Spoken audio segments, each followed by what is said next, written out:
If you're unfamiliar with my channel and you've just clicked on this video because Elden Ring, then you've made your first mistake. This is a long-form discussion about my thoughts on the From Software community, the presentation of From Software games and their virtues, as well as Elden Ring itself, mostly in that order, with some personal thoughts strewn in all between. Not all are relevant, and they are full of tangents. If you're on board with that, throw this in the background, as the visuals are not necessarily connected to what I'm talking about. If you aren't on board with that, then fuck off. hello everybody. Although I play everything from 2D side-scrolling platformers to retro first-person shooters, my bread and butter for long-form gameplay tends to be open-world games like The Elder Scrolls and Fallout.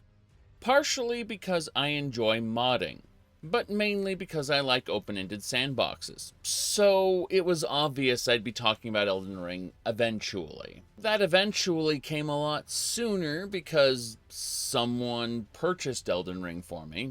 I didn't ask them to. And then I ended up dumping over 80 hours over a couple weeks into it. How do you kill that which has no life? I'm not what you'd call a Souls fan, and this video isn't addressing the Souls community, as it's more an informational for folks who've never played Souls games before and often get misled by horrible memes spread by an extremely vocal minority. That's right, we've got a lot of straw men here today, and we're going to be burning them as effigies to help people understand that a lot of the memes and just general sentiments of the Souls community are just that, memes. They aren't to be taken seriously. These games are a lot better and a lot more accessible, although still very rigid. So if you feel personally attacked or angered by anything I have to say here today, perhaps it's a signal you should reflect on your own relationship with the media you consume, and how that relationship affects you and your own feelings. So let's get back to the beginning. My first memory of FromSoft's Kingsfield was getting murdered by a trap toward the start of the game, you know, where normal games would have, say, a tutorial or some sort of helpful pop-up telling you what to do. From there, I could tell you stories about how Shadow Tower Abyss or Metal Wolf Chaos are truly the best FromSoft games ever made. As Americans, we love freedom. If anything appears that threatens our belief in this freedom, we will oppose it. And the reason is because I'm the president of this great United States of America. Mr. President, a coup is underway, and Vice President Hawk is leading the charge. Richard! Let's party! Welcome to the White House.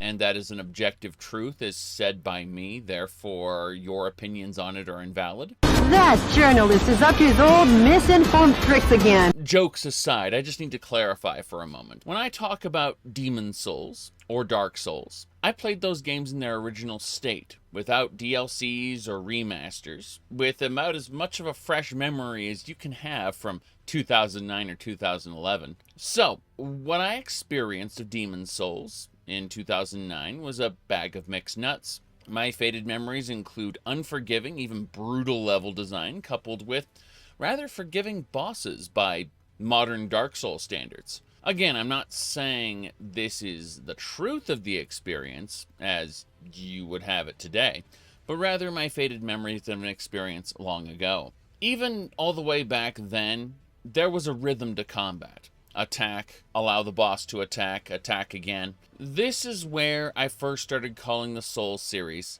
a rhythm game, and that stuck to this day. Rhythm games like Guitar Hero, Dance Dance Revolution, or Beatmania allow you to see the upcoming button presses as you press them to get a good score. Translate that into a Souls game, you get dodge, block, parry, attack, attack. Dark Souls is a rhythm game. The more I say it, the more it pisses off certain people on the internet who leap into the comment to try to protect the thing they love. Kind of like when I say certain games aren't RPGs, they're action games with RPG elements like Ultima Underworld. You'll get a fan of role-playing games in general who will actually take offense to that as if the label somehow saps the fun out of the thing they like. And that's really funny. All right, so from now on, we're going to start calling apples pears. They're still the apple as you remember it. It's not going to taste as good anymore because we're calling it a pear. Yeah. So anyway, the people getting angry over me calling it a rhythm game encourage me to continue using the term rhythm game, because intentionally boiling the piss of people who connect their ego to the things they like is one of my small joys in life. I am at times antagonistic by nature. I do admit that in a harmonious society, I would be the one ruining it for everyone else. They say if you know your faults, you should work to correct them, but we're not going to do that today. Anyway, from my perspective, people attaching their egos to the game, that's a problem. I think individuals trying to shield a corporation or brand based on loyalty, it just rubs me the wrong way. I guess it's partly because we live in a world where corporations actively hold seminars on how to build cults out of their customers in order to get those customers to defend their brands for them. If you want to see one of those cults grown up in real time, check out Star Citizen. Star Citizen's community has taken many of the steps reminiscent of multi-level marketing companies in the United States and parts of Europe. See, MLMs try to establish a cult-like shutdown of criticism, because the reason your friends and your family are poor is they just don't get it, right? If they could understand this, then they would all be rich. That's the reason why they aren't rich, is they're just closed-minded. Don't let people's fear, uncertainty, and doubt, that's FUD by the way, ruin this opportunity for you all. You can work really hard now, retire early, and have easy street the rest of your life. Translate that to Star Citizen. Don't let people's fear, uncertainty, or doubt about Chris Roberts steal the perfect space game you've always dreamed of having. The shutdown tactics are employed frequently to keep out undesirable lines of thought, and to keep desirable lines of thought in place, the kind that buy ship packs, encourage other people to buy ship packs, take advantage of referral codes, and most importantly, make everyone feel good about the purchases they've already made. Now, I already have a Mercury Star Runner. It's a lovely ship that can crew, like, 4 people, something like that, and I'm okay with it. I'm not discounting the possibility of Star Citizen fully realizing as a fun product in the far future, but seeing MLM tactics employed by their community is uncomfortable, to say the least. Now, I could be talking about hashtag ESOFam and how insidious that has been, but I think we're going to save Elder Scrolls Online for another topic. I've been working on a video for close to 6 months now. Less working, more gathering footage and tinkering with a bullet point list. We'll actually get the video done probably a couple months from now. Anyway, if you're wondering how multi-level marketing schemes and corporate cults fit into FromSoft, you probably haven't interacted with the FromSoft community too much. There's not just one, but several vocal minorities. The key word here is minority. They are a very small group of people within the fan base of Demon's Souls, Dark Souls, and now Elden Ring, who think that their favorite game in the series is a flawless diamond. Usually this builds into tribalism over whether Dark Souls 1 and 3 are the best and Dark Souls 2 is terrible, or whether Dark Souls 2 is the best and Dark Souls 1 and 3 are terrible. In reality, none of that is true. Also a reality, no game in the series is a flawless diamond. Anyway, these vocal minorities will leap at the game's defense and try to shut down criticisms, usually with the tag, "This game isn't for you." You may like 90% of the video game, almost every aspect of it, but if that one little thing is just nagging at you, you're otherwise having a great time, but that one little thing is nagging at you, well, obviously this game isn't for you. All the aspects they like about the game, big or small, are sacrosanct to the vocal minority. You really shouldn't even bother trying to play the game unless you're playing it exactly the way they want you to. The kind of memeing that the Souls community uses, I use the phrase needlessly exclusionary. Don't get me wrong, when it comes to competitive gaming, especially real-life sports, in order for there to be winners, there must also be losers. To ensure that your team has the highest chance of being winners, you need to be exclusionary. That is the whole point of competitive sports. So the concept of exclusion isn't bad in all cases when it allows the best and the brightest to shine within a framework designed to do that. But this is a single-player, online optional gaming experience that offers almost unparalleled freedom within its game systems. So yes, exclusion is bad, you nits. But remember, there are people who have attached their ego to how they perceive themselves and their relationship to the game. The rhythm comment comes into play here. The rhythm game, despite the rejection of the term, is actually the manifestation of the sweaty, try-hard Dark Souls playstyle that tells a player, while you were busy playing your Catboy Red Mage in Final Fantasy, I studied the blade. There's a great cathartic feeling to be had at the end of a huge struggle where you finally break through a major challenge. The greater the challenge, the greater the catharsis. This eventually manifests in players picking up a level 1 class, never leveling up, never using summons or magic, with precise dodges, parries, and blocks, defeating all the bosses and completing the game. This is not actually the intended playstyle of a Dark Souls game, but it is supported by the game nonetheless. Great care was taken, all the way back to Demon Souls, to support as many playstyles as possible to accommodate a colossal gauntlet of skill levels. If this wasn't supported, bosses would have unavoidable damage that you need to level up mechanically to absorb those RPG-like mechanics. But if it's a supported playstyle, how do I know it's not intended? Simple. They added more, and more, and more things like summons, magic, weapon arts, online elements. More and more appeared as the series went on. At no point in the franchise, other than the very start of each game, are you limited without level ups and those extra tools. They are part of the toolkit for a reason. And there's this weird little toxic minority that likes to shame people for using any other playstyle than what is most punishing. This weird little toxic minority is where the roots of the rest of the community, drawn up from those roots, are the memes. The jokes almost mocking those particular people. And in mocking those particular people, they repeat the same sentiments, but in a derisive way. Unfortunately, from the view of an outsider, that mocking actually appears to be the perpetuation of those concepts. Which isn't true at all, but again, it's all about perspectives here. When you're looking at someone who's never played a Souls game before, people laugh and joke about you haven't really beaten the game if you're using online and magic and whatnot. They look at that and they think that the community's serious. And so it will actively impede their ability to get into the game.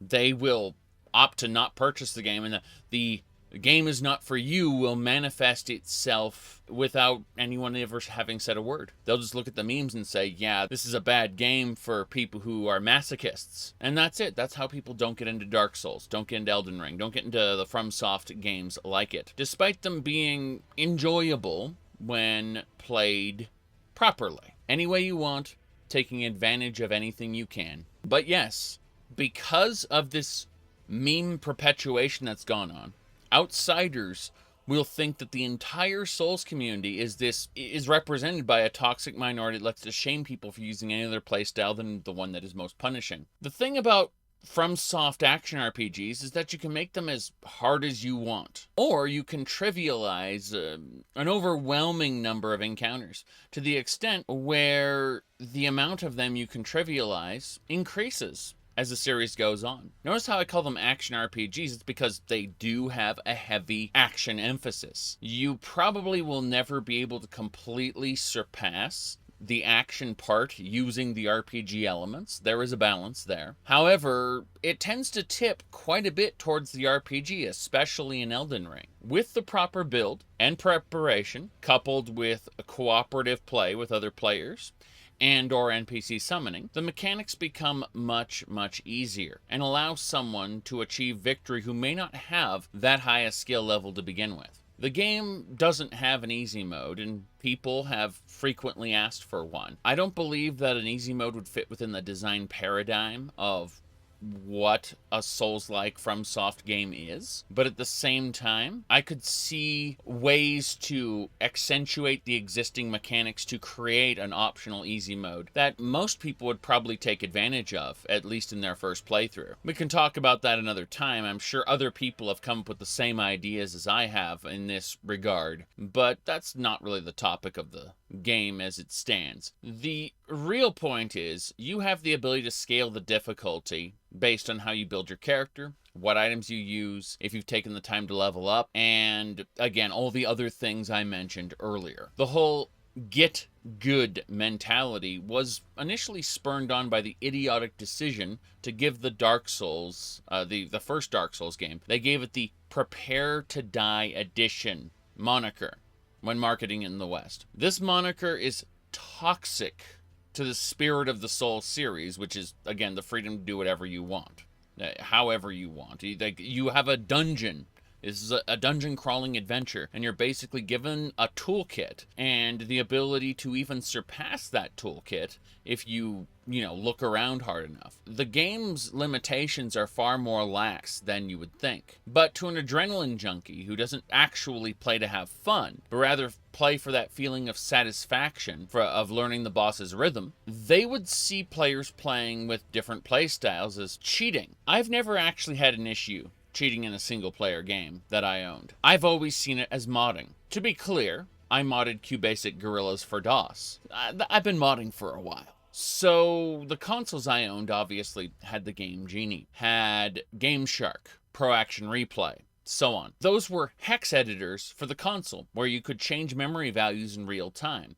If I didn't like the fact that Battletoads had limited lives, if I didn't like a particular game having a time limit, say I wanted to wander around in Sonic the Hedgehog, I could just disable the time limit. Most of the things I had a tendency of turning off were carryovers from arcades, where they tried to steal as many of your coins as possible. That's what arcades did. And so when they brought games home with the Nintendo Entertainment System and Sega Genesis, they brought that mentality with them, where the games had to be exceedingly hard because they couldn't be huge. They had to be oppressive to the point where you couldn't beat them in a single session because, people would return the game. They'd say, this game's too short. It's what people do with Steam now for games that take less than 4 hours. They will just refund them. People have always been that way from the very beginning. So I never appreciated that time waster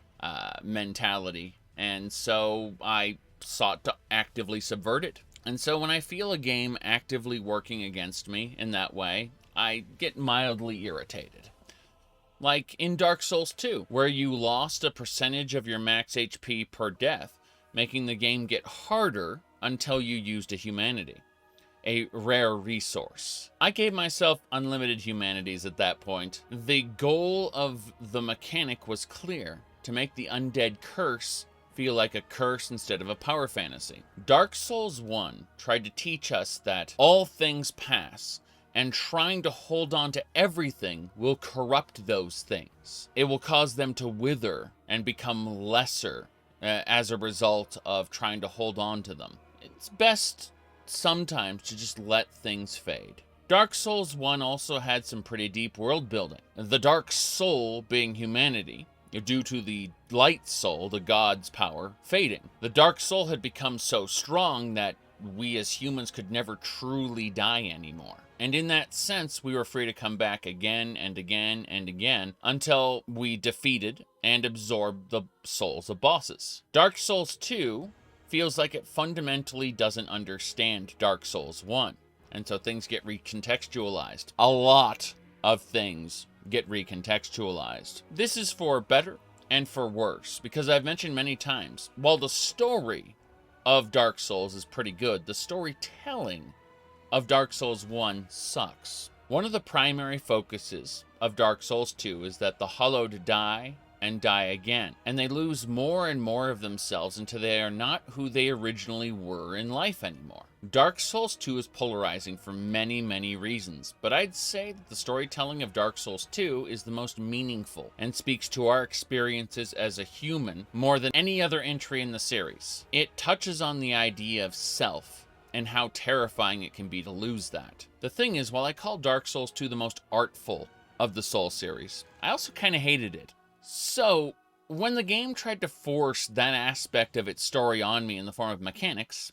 I modded it out. If you've seen me play Daggerfall, Morrowind, Oblivion, or Skyrim, you know I have 60 plus gigabyte mod loadouts with hundreds of extra hours of gameplay, accumulating in experiences that the developers clearly never intended, and very often actively subverted their vision for how the game should go. I love that fact about those games, that you can change them however you want, use them as a canvas to paint your own picture, or assemble the pictures that other people have painted in a unique way. The point is, I'm always drawn to the freedom to play a game your own way, and as such, I tended to make fun of Demon's Souls, Dark Souls, and Dark Souls 3, mostly because of the sensitivity of the fan base, more than any real gripes about the core of the Soul series, right? Because at its core, the Soul series presents a series of engaging dungeon crawlers, with the freedom to tackle them however you want. So for the most part, instead of having to modify their difficulty and systems to suit me like I do other games, there are systems inside of the game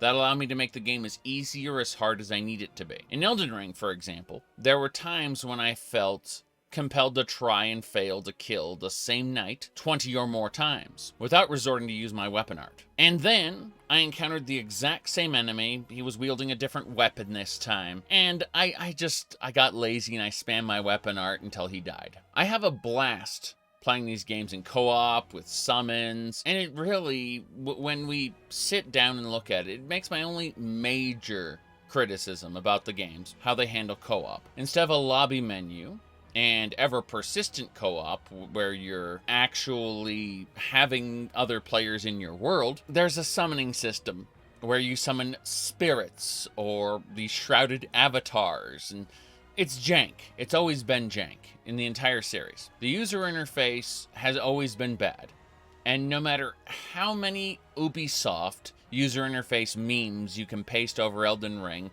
and go, ha ha, it doesn't change that fact. The user interface has never been good in a Fromsoft game. Now then, on to another topic. Having spoken to little over 100 people prior to making this video, I found that most players engage in these games in vastly different ways. There are people who go out of their way to avoid co-op and PC summons and magic, but those people are the vast minority. Now, if you disregard how much of an asshole some of those vocal minority tend to be, as they try to actively invalidate your preferred playstyle, you can glimpse in them what I've found from all the other people. And that is, everyone's got a build they love doing, they have a way that they're really having fun with the game, and they all want to talk about the fun build they had with the game. Unfortunately, despite being a tiny portion of the population, they account for a disproportionately large amount of the vocal discourse around FromSoft games, talking about how these games are too hardcore for you.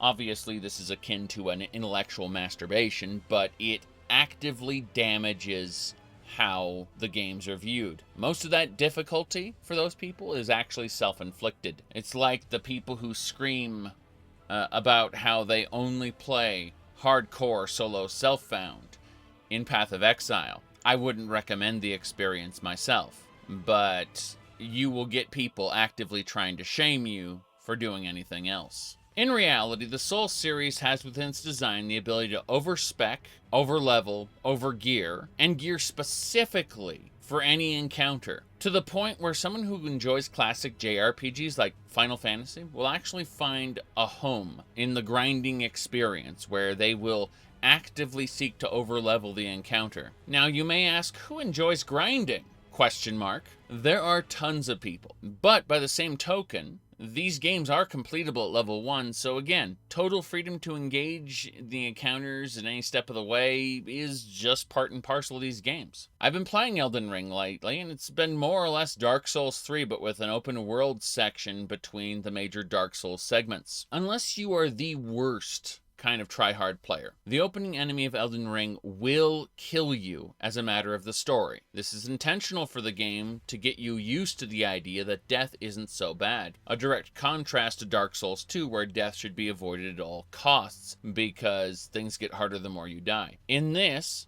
death is something that is to be embraced and learned from. If you manage to defeat that boss using the sweatiest try-hard skills, or coming back later, no matter what you do, you will still die because the path will lead you off a cliff that collapses. the game will slap you down and put you back on the intended course, which is to teach you that death isn't so bad. Once you are done with the tutorial and out into the open world, the game puts you on a direct course with a creature known as the Tree Sentinel, a mounted enemy that everyone except, again, the most dedicated, try-hard people, it's a death sentence in the fight. Like, anyone who tries to go up against him without going around first will probably die. There are some exceptions, good for you. But this is super important because unlike Demon Souls or Dark Souls, you're being taught you can very easily go around everything. I've gotten some snarky comments about the Tree Sentinel being trivialized by the horse named Torrent, but you don't have Torrent on your first path up to the Tree Sentinel, reinforcing the notion that you should come back later. Coming back with Torrent gives you an easy victory, and you can learn that mounted combat can trivialize some other combats, or rather make some rather unmanageable combats manageable. Prior to Elden Ring in the Souls series, it's more like a Metroidvania, where you're going through one giant functional dungeon. Sure, aesthetically speaking, you'll go through different kingdoms and villages, outdoor sections, but it's really, from a mechanical standpoint, when you let the graphics fade away, it's just one giant interconnected dungeon with some occasional teleports. In the older games, the idea of come back later had far less options tied to it, so heaven forbid you were struggling on the easiest path open to you, because at that point, other than NPC summoning signs and co-op, you were consigned to grinding NPCs for souls. While I argued that plenty of people find that actually enjoyable to progress their JRPG characters in that way, that doesn't actually account for most people. If they got to that point, they would feel trapped. The game would cease to be fun. The open world Elden Ring experience allows you to grind without feeling like you're grinding. By exploring the open world, you are pitted against many enemies who will give you runes to level up with. And thus, the act of exploration becomes unintentional grinding. Provided you aren't dying to every set of trash mobs, you will be making character progression. The opening zone, Limgrave, feels very much like Legend of Zelda Breath of the Wild in the sense that its open world design is mostly wilderness. It's wilderness-centric, with very little way in inhabited locations that are not hostile. The longer I run around Limgrave, the more similarities I feel there are with Breath of the Wild, at least until you get into the dungeon segments. The mini dungeons in Elden Ring are not puzzle shrines, but they do sometimes contain puzzles. Usually, what they are bite-sized Dark Souls dungeon crawling experiences that challenge new players. Now, once you leave Limgrave, the game stops resembling Breath of the Wild at all, and there's no comparison anymore. But let's get back to the dungeons for a second. The design of these dungeons are ingenious, because unlike later dungeons, they are split in half. The first half for exploring and unlocking the boss door, and the second half for actually fighting the boss. They are two separate challenges. So, once you've unlocked that boss door, you can basically skip almost all of the dungeon and go fight the boss directly from the respawn point. If you die to the boss, you can feel free to leave and come back later. When you come back later, again, you skip most of the dungeon, go directly to the boss door. I should remark that some of these mini dungeon bosses are actually stronger than the main story bosses, meaning that if you finished exploring Limgrave completely, the first main story boss, Margit, is pretty much a joke. I live-streamed Elden Ring, where people consistently told me in the chat, just wait till you reach Margit, only to kill him on the first try. When I remarked how fun it was to do that, some people actively got frustrated that I over-explored, and that I didn't get the same hard experiences they did. I wasn't boasting about my skill either, because right after defeating Margit, I went back into Limgrave and promptly died to a random pack of wilderness bats. Point is, the community misrepresents Margit as a newbie filter, a newbie stomper, the thing that'll make newbies quit. But in reality, Margit is just a gear and experience check for anyone who's not very skilled or not taking advantage of the systems available to them. Once again, reinforcing the fact that the Souls series is all about the freedom to approach it in your own way, at your own pace. But unlike previous entries, if you embrace the open world and heed the lessons the game teaches you early on about leaving and coming back later, then the casual player is going to be naturally higher leveled and better geared from their adventures, making this the perfect game in the franchise to get into for the more casual player. True to that fact, this is the first game in the franchise where I've said, I think I want to create another character later this year and try some other builds out. My normal reaction to beating a Souls game is, God, that was stressful. Fun, but stressful. I can't wait to never play this again. The contrast is huge. I mean, I actually want to play Elden Ring again. But my usual reaction to finishing a Souls game is why I missed out on all the DLCs and remasters. Their release schedule between Demon Souls, Dark Souls 1, Dark Souls 2, Dark Souls 3 seemed just long enough for me to get over and recharge from the kind of level of stress that I got from the game. It wasn't really that fulfilling. So while I felt moments like that in Elden Ring, they were all to optional bosses I know I can simply leave and come back later. And sure, the entire game wasn't easy street. I did still defeat the first 2 demigods on my first try. Other encounters weren't as easy. I can name 3 fights right off the bat. The first was the Beastman and Crucible Knight combo, of which I was told you can entirely avoid by triggering the festival. I fought him several times until I had a breakthrough and won the old-fashioned way. The improve until you win using skill, the get good way. The second was the twin cat statues, one a warrior, one a caster. I left and came back 10 hours stronger and it was an easy fight. I just broke through it using RPG mechanics. The third was the Draconic Tree Sentinel, whom I fought and died to 5 times.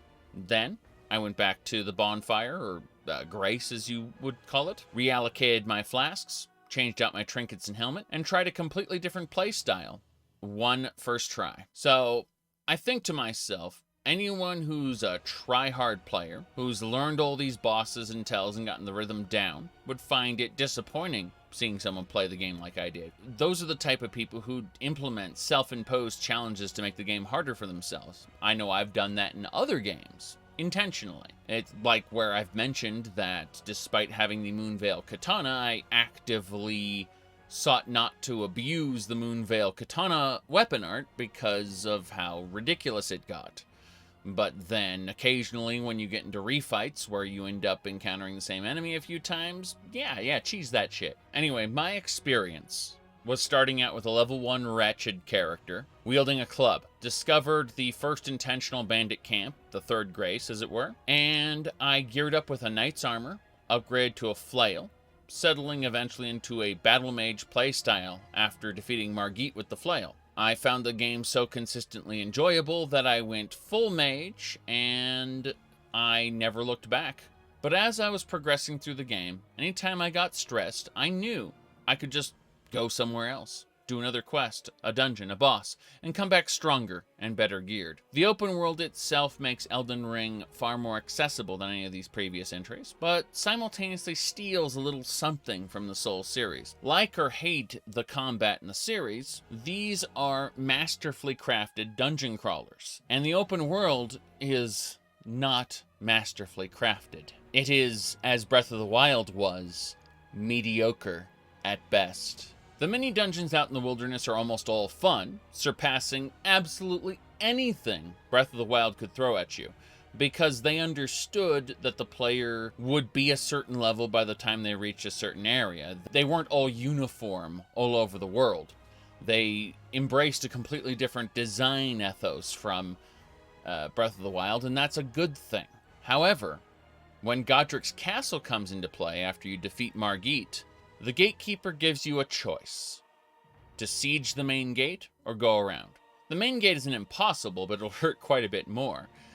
The thing is, for a player used to the freedom of the open world, the side path is also unforgivably difficult, as you'll get locked in a room with a one-on-one battle with a knight, and unless you were pushing the Caelid region early, this will be unlike anything you've fought up until now. That's a good thing, because in the late game, you'll be facing multiple enemies of this caliber at once, multiple times during your path. That's right. If you pick the easy path, the game creates one-on-one challenges that will kill the casual player multiple times as a way of training them for harder things to come. That is good, solid level design.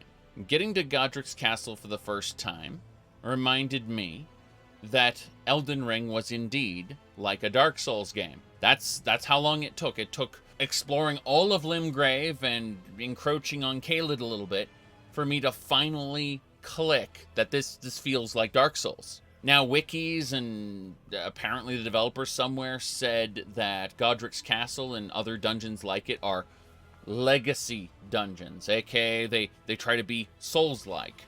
That is to say, they are the most fun that I've ever had playing Elden Ring. But I think I was able to have that fun because I spent so much time in the open world acquiring resources, visiting mini dungeons, things like that. It felt like that preparatory phase for exploring the legacy dungeon was actually the thing that was required, the thing that was missing from Dark Souls.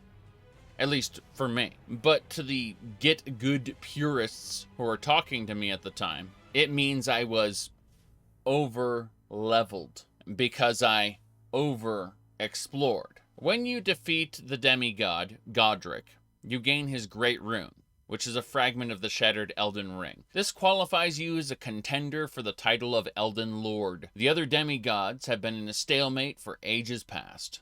To activate the Great Rune, you either have to backtrack through Godric's Castle or go through the front gate into a side tower. These towers have a blessing of the two fingers that you need to activate the rune. Once you have activated the rune, it is now equipable. Godric's rune is just flat stat boosts all across the board, in predetermined loot locations, and rarely dropped off rats, and occasionally provided in multiplayer activities. You will acquire these items called rune arcs. These rune arcs are the humanity from Dark Souls. Using a rune arc will give you a buff, or whatever the buff of your currently equipped Great Rune is, until you die, and then it goes away. Much like humanity's reversed your hollowing in Dark Souls. Except, depending on which Great Rune you have equipped at the time, you get a different benefit. So you can decide how that benefit tailors to your existing playstyle instead of just having a generic, you are human now, buff like in the other Souls games. In Demon Souls, having your humanity actually made the game harder outside of bosses, whereas being human, having double the health, made the bosses easier. In Dark Souls 1 and 3, it just made the game easier in general, at the cost of the threat of invasion by other players. In Elden Ring, it makes the game easier in general with no downsides, other than needing to farm it if you die a lot. The multiplayer functions in Elden Ring are not tied to having a rune arc active at all, which is really good news for people who just want to play the game solo, and those who only use summoning for co-op at bosses, and nowhere else.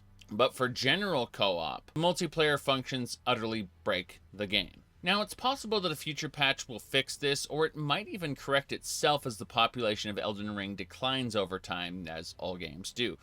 But at the time of posting this, the multiplayer in Elden Ring is pretty insufferable. When summoning aid for a boss encounter, it works as intended. That's because you activate the summoning sign, go through the boss door.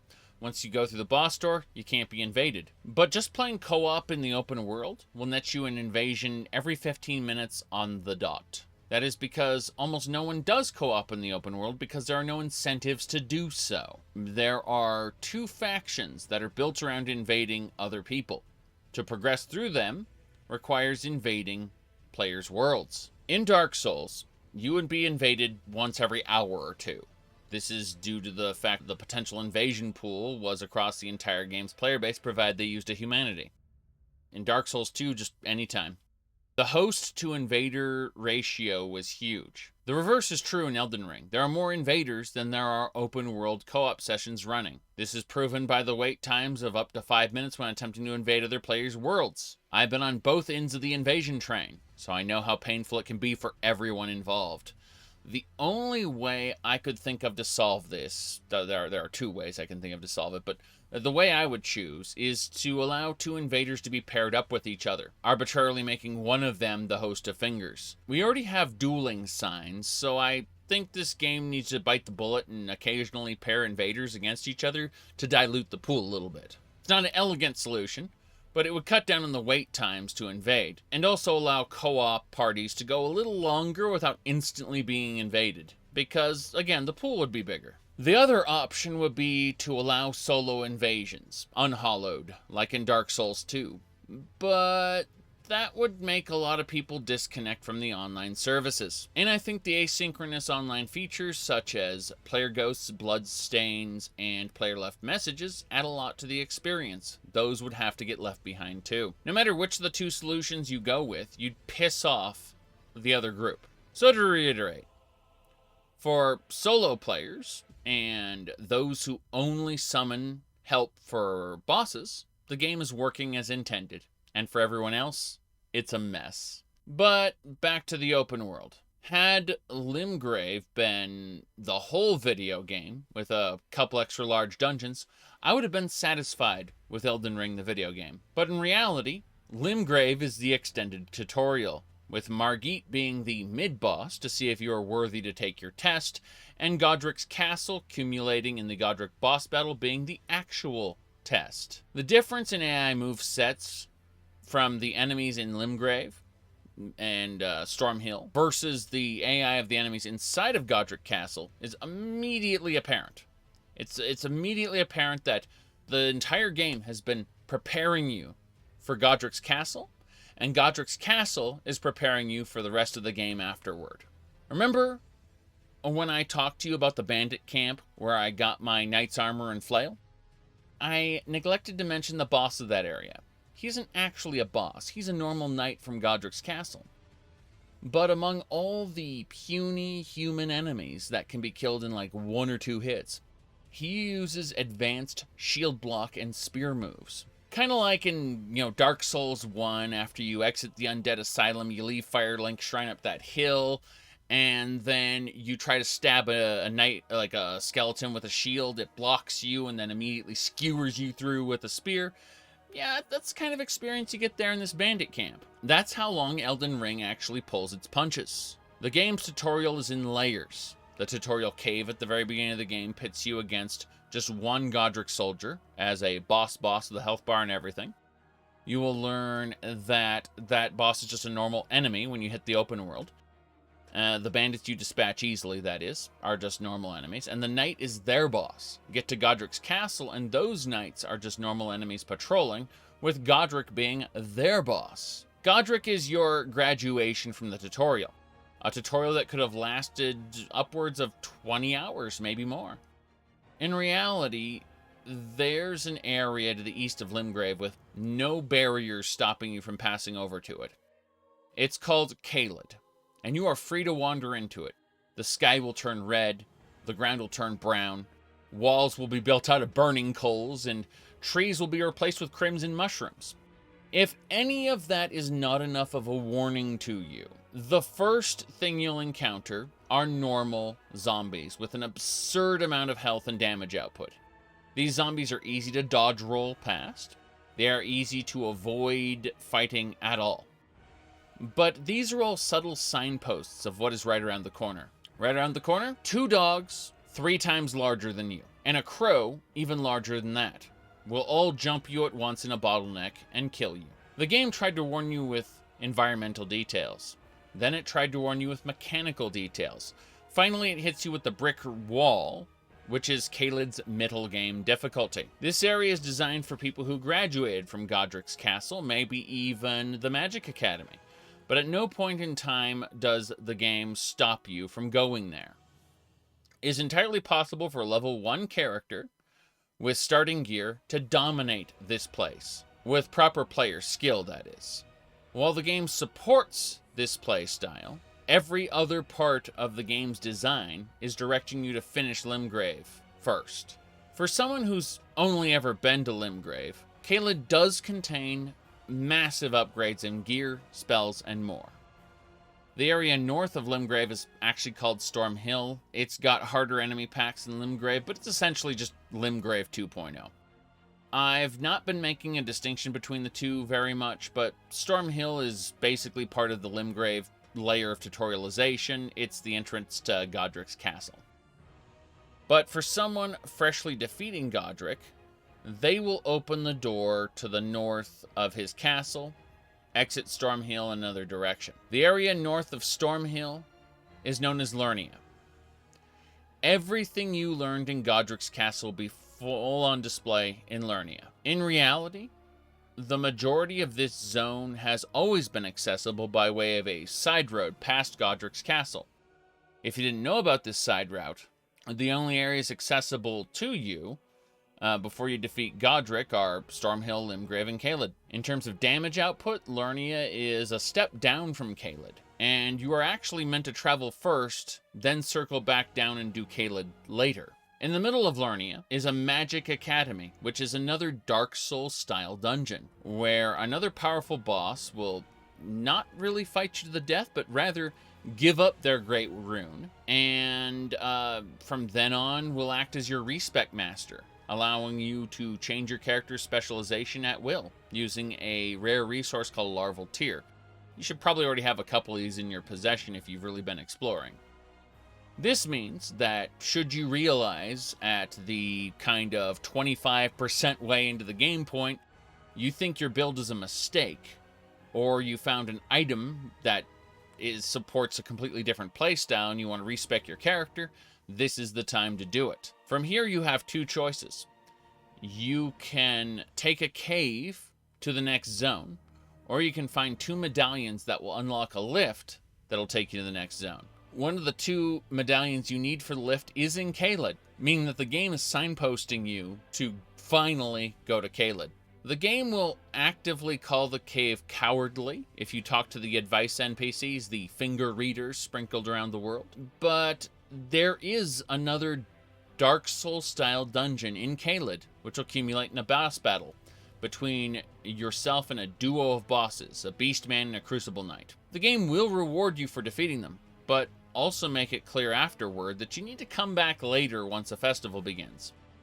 Ironically, when the festival begins, all the soldiers will abandon their posts, and this dungeon crawl will be mostly an empty walk, with the exception of a couple dogs that stay behind. So, if you enjoy a good dungeon crawl, you probably want to do this dungeon before. So, the game does promote you exploring before progressing the story in this sense, because it will take that dungeon crawl away from you permanently. And we're going to discuss quests a little bit later and why that is. So, for now, it's important to know that the game will not bar your way between Limgrave, Caelid, and Lernia, and the area that lies beyond, the plateau.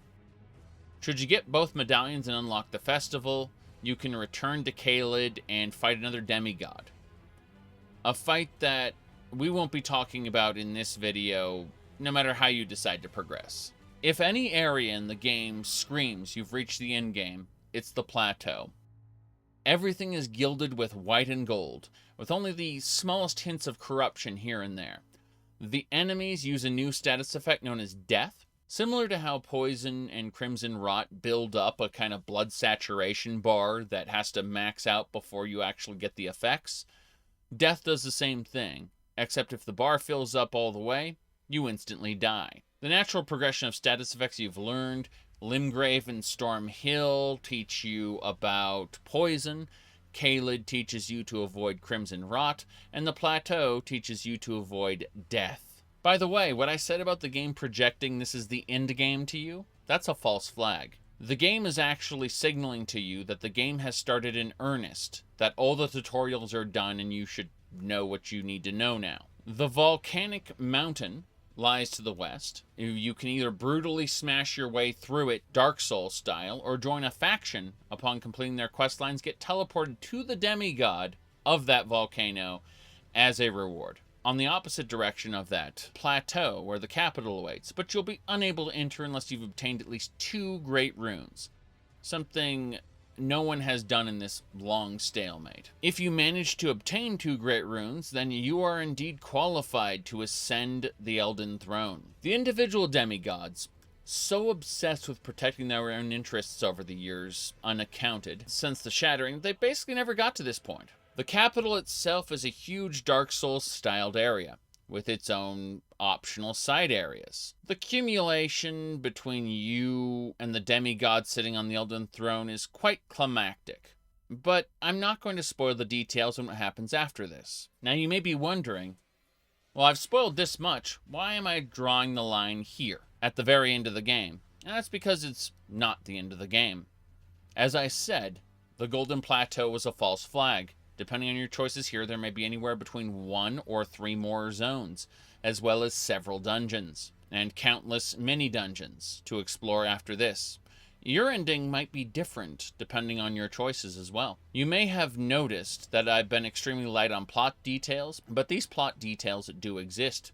They are also exceptionally easy to miss, and this is all by design. Now, I've said this many times already, but Dark Souls has a good story, just horrible storytelling.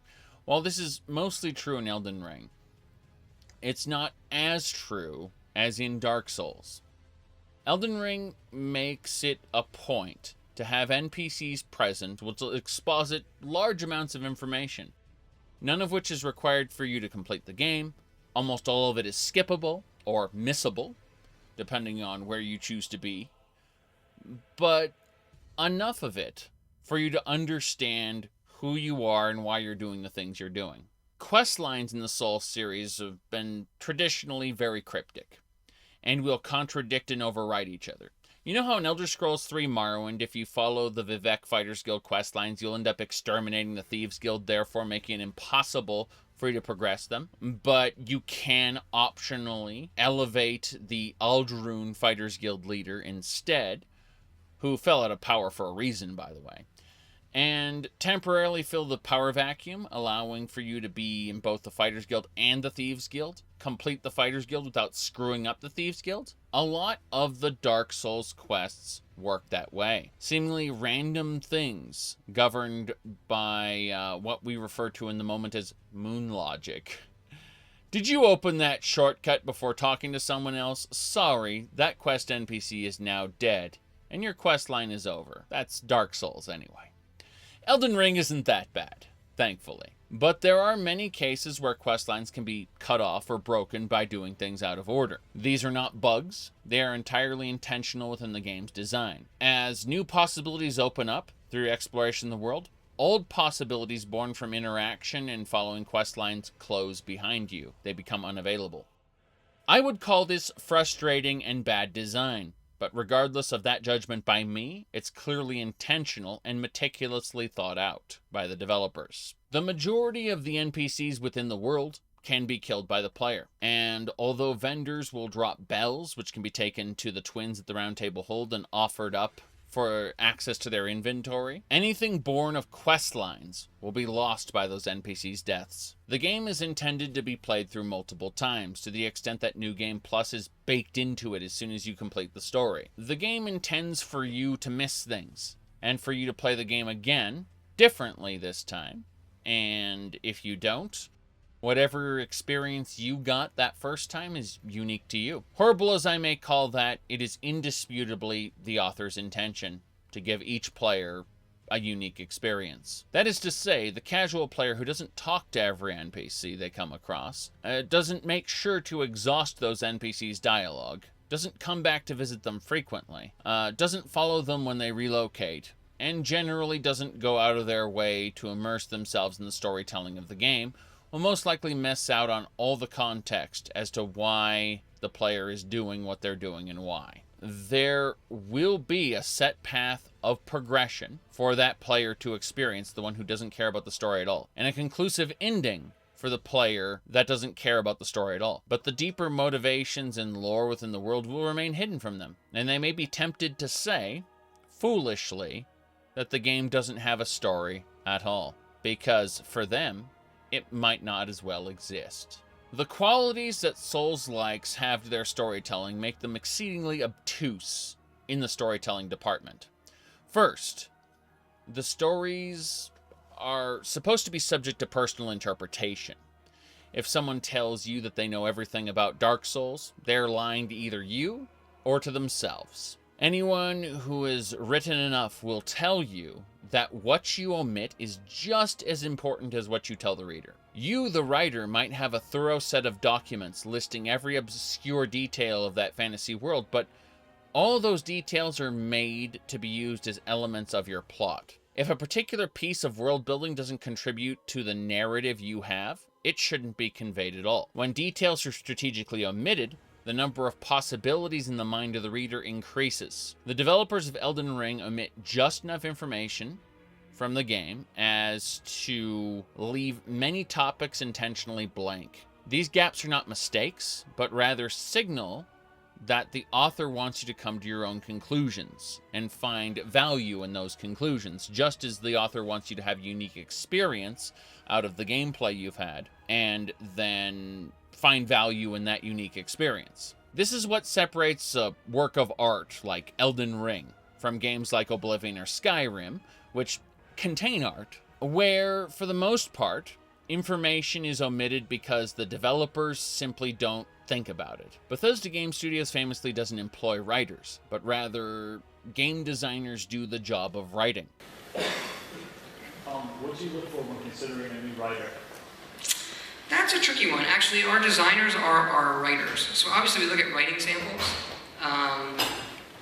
It's another thing where most people who do video games tend to overwrite. We overwrite. Like we write way too much stuff.